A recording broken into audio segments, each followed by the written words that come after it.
विधायक दल के नेता हैं वो पीछे चल रहे हैं। रामकृपाल सिंह पूर्व केंद्रीय मंत्री और लोकसभा का चुनाव वो हार गए थे, इस बार वो विधानसभा का चुनाव लड़ रहे हैं, वहां से वो पीछे चल रहे हैं। वहां से रीतलाल यादव, जिनको बाहुबली माना जाता है, शायद जेल की सलाखों के पीछे भी है, वो चुनाव लड़ रहे हैं और वो चुनाव में फिलहाल आगे चल रहे हैं।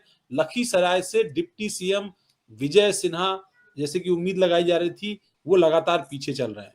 और मनेर से एक बिहार के चर्चित नेता हैं भाई वीरेंद्र, वो इस वक्त आगे चल रहे हैं।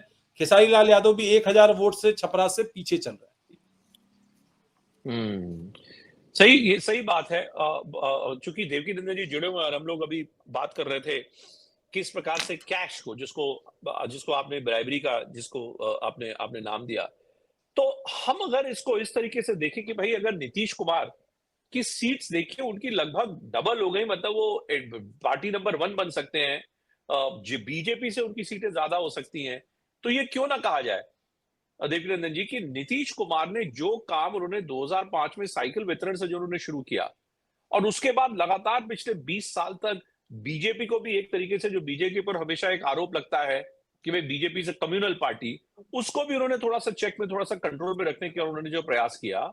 बिहार में लोगों को अगर ये लगता है कि भाई हमारी सुरक्षा, सेफ्टी और हमारा एक्सेस टू जो बेसिक गवर्नमेंट पॉपुलिज्म मैकेनिज्म है, वो तब तक सुरक्षित है जब तक नीतीश कुमार मुख्यमंत्री हैं। क्या ये बिहार का नैरेटिव, इसको हम ब्राइबरी से जोड़े कि हम बोले कि भाई नीतीश कुमार का व्यक्तित्व, उनका जो पॉलिटिकल डीएनए है, वो पॉलिटिकल डीएनए ही इस तरीके का है। उनका तो देखिए कैचलाइन क्या है, नीतीश सबके हैं, नीतीश है, नीतीश सबके हैं। तो नीतीश सबके हैं, नीतीश जी दोबारा से दिखा रहे हैं कि नीतीश आज की डेट में भी सबके हैं। तो क्यों इसको इलेक्शन ब्राइबरी कहा जाए देवकी नंदन जी? नहीं, आप बिल्कुल ठीक कह रहे हैं। आप एकदम ये बात सही कह रहे हैं कि जो नीतीश सबके हैं, ये बात बिहार में खूब चर्चा में है। और जब मैं बिहार गया था तो बिहार में यही बात हो रही थी कि देखिए, नीतीश नंबर 1 की पार्टी बनने की उम्मीद है, क्योंकि वो भारतीय जनता पार्टी के सामने वो तन करके खड़े हो गए। तो जो उनका वोटर है वो उनके साथ इंटैक्ट है। लेकिन आप ये देखिए कि आखिर बिहार में लड़ाई किस बात की थी? बिहार में इलेक्शन में मुद्दा क्या था? क्या मुद्दा था? नीतीश कुमार को बनाए रखना। क्या मुद्दा था कि एनडीए को 150 सीट देना, जो कभी जीवन अब तक जितनी भी चुनाव हुए हैं, कभी 150 सीट एनडीए नहीं पाई। क्या इस या क्या मुद्दा था? या बेरोजगारी मुद्दा थी? हम लोग महिलाओं की बात कर रहे हैं कि 1.25 करोड़ महिलाओं के खाते में 10,000 रुपए दिए गए। उनमें से बहुत सारी महिलाएं ने पैसे अभी तक नहीं निकाल पाई थी, क्योंकि केवाईसी वगैरह का दिक्कत रहता है। बैंक बिना केवाईसी कंप्लीट हुए और बहुत लंबे समय से अगर खाता ऑपरेशन में नहीं रहता है तो बैंक पैसा जल्दी निकालता नहीं है। तो इस वजह से बहुत सारी महिलाएं पैसा नहीं निकाल पाई। आज की इलेक्शन का मुद्दा क्या था, मैं ये समझना चाहता हूं। भाई अगर 156 सीट जैसा अभी दिखाया जा रहा है, कई चैनलों पर मैंने देखा 156 50 सीट से ज्यादा जो है एनडीए चल रहा है, तो आखिर इलेक्शन में क्या मुद्दा? क्या बेरोजगारी मुद्दा नहीं थी? क्या पलायन मुद्दा नहीं था? क्या ट्रेनों में भरकर आने वाले जो मजदूर हैं वो मुद्दा नहीं थे? मुद्दा आखिर था क्या? क्या केवल यही मुद्दा माना जाए कि 1.25 करोड़ महिलाओं ने भारतीय जनता पार्टी और जो नीतीश कुमार है उनको वोट दे दिया? इसे क्या माना जाए? इससे थोड़ा आउट ऑफ बॉक्स हम लोगों को सोचने की जरूरत है। हम जब रिजल्ट आता है तो रिजल्ट जो जमीन पर दिखता है, जमीन पर जो दिख रहा है, उसके अगर एंटी रिजल्ट आ रहा है, उलट रिजल्ट आ रहा है, तो इस बात को भी हमको समझना चाहिए। आप खुद देखिए कि प्रधानमंत्री की रैली में कौन आ रहा था? केवल जीविका दीदी की महिलाएं बुलाई जा रही थी। अमित शाह की जहां मीटिंग कर रहे थे वहां जीविका दीदी की महिलाएं बुलाई जा रही थी। बाकी जो और नेता रैली कर रहे थे, चाहे वो तेजस्वी यादव हो या विपक्ष के जो भी नेता रैली कर रहे होंगे, उनमें स्वस्फूर्त भीड़ आ रही थी। वो भीड़ क्या वोट में कन्वर्ट नहीं हुई? ये बड़ा सवाल। क्या वो वोट में कन्वर्ट नहीं हुई? जिस तरीके से 80 सीट अभी एमजीबी को दिखाई जा रही है, 75 सीट जो है खुद पिछली बार अकेले तेजस्वी यादव जीते थे। 112 सीटें पिछली बार उनकी थी। और एक बड़ा फैक्टर जो हम कह सकते हैं कि तेजस्वी यादव को नुकसान पहुंचा सकता है, वो भी इस बार रिजल्ट में नजर नहीं आ रहा। पहले भी नजर नहीं आ रहा था और रिजल्ट में भी नजर नहीं आ रहा है।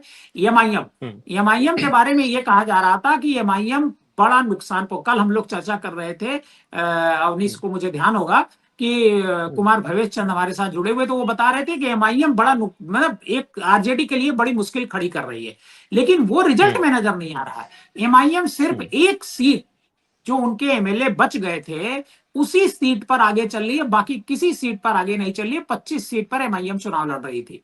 मतलब जो पिछली बार 2020 के इलेक्शन में 5 सीटें एमआईएम ने जीती थी, उनमें से 4 आरजेडी में शामिल हो गए थे और 1 एमआईएम के पास बचे हुए थे।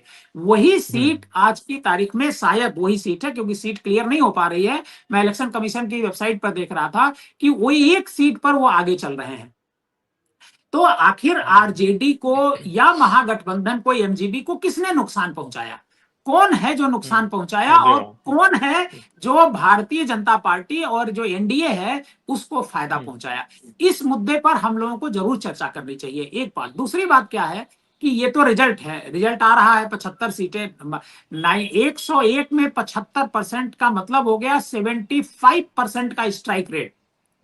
भारतीय जनता पार्टी और 67 सीट बीजेपी चल रही है, 101 वो भी लड़ रही थी, 67% का स्ट्राइक रेट। आखिर बीजेपी और नीतीश कुमार ने 20 साल के भीतर बिहार को क्या ऐसा कर दिया जिससे लोग ये बदलना ही नहीं चाहते हैं कि सरकार बदली जाए? फिर है कि नहीं? ये सवाल, ये सारे सवाल खड़े। नहीं, बट ये आप जो सवाल पूछ रहे हैं वो वाजिब सवाल है। मैं उस सवाल का जवाब देता हूं।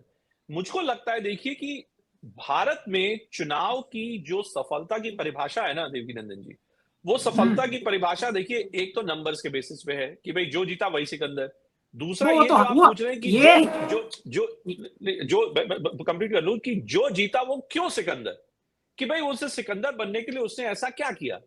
अब बिहार प्रदेश में लोगों को क्या चाहिए भाई? कंसिस्टेंटली जो ओपिनियन पोल्स थे, उन ओपिनियन पोल्स में दिखाया गया कि तेजस्वी यादव, पॉपुलैरिटी रेटिंग्स में तेजस्वी यादव को नीतीश कुमार से कहीं ऊपर दिखाया गया, राइट? अब क्या हम ये माने कि ये सारा पूरा का पूरा जो खेल है वो सिर्फ 10,000 रुपए पे दे दिया गया है, कि 10,000 रुपए दे दिए, सारी महिलाओं ने कतार लगा के नीतीश बाबू के ऊपर और भाजपा एनडीए के ऊपर उन्होंने अपने वोट्स उन्होंने डाल दिए?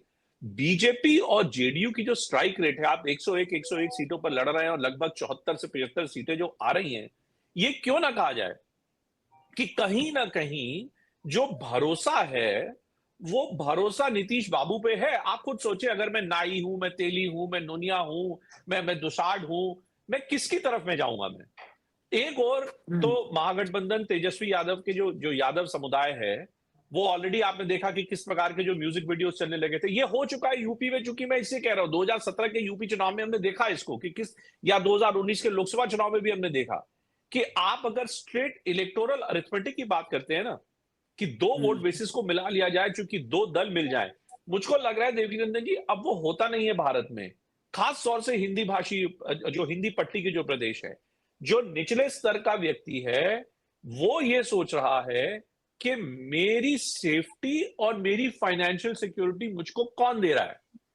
वो सेफ्टी और फाइनेंशियल सिक्योरिटी संभवतः नीतीश कुमार जी बिहार के लोगों के लिए देते सबसे तरीके से हैं, सबसे ज्यादा दिखते हैं। और उसमें प्लस फैक्टर जो है ना, मैं ये भी कहूंगा कि ये बिहार का जो चुनाव है, पहली बार हमने चुनाव देखा जहां पर इस मोदी फैक्टर की सो फार कोई ऐसी चर्चा नहीं हुई।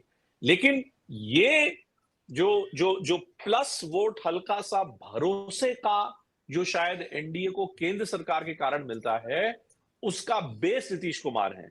उसका बेस ये निचली पिछड़ी जातियां जो नीतीश कुमार की तरफ लगातार देखती हैं, वो है उसका बेस। वो 10 साल 20 साल से जो साइकिल वितरण चला जा रहा है, वो है। जो बाकी जो सोशल सेफ्टी, जो सोशल वेलफेयर, सोशल सेफ्टी जो मेजर्स है, वो है। उसको आप घूसखोरी नहीं कह सकते। वहां पे जो रियल पॉलिटिक हो रही है, वहां पे तेजस्वी यादव लालू यादव की तरह काम नहीं कर पा रहे हैं भाई। लालू यादव जब थे, लालू यादव समाज, जो उग्रता जो दिखती थी यादव समाज की, वो उस उग्रता को भी आगे रखते थे, लेकिन शायद अपने स्वभाव से, अपने जमीनी कनेक्शन से, वो पिछड़ी जातियों को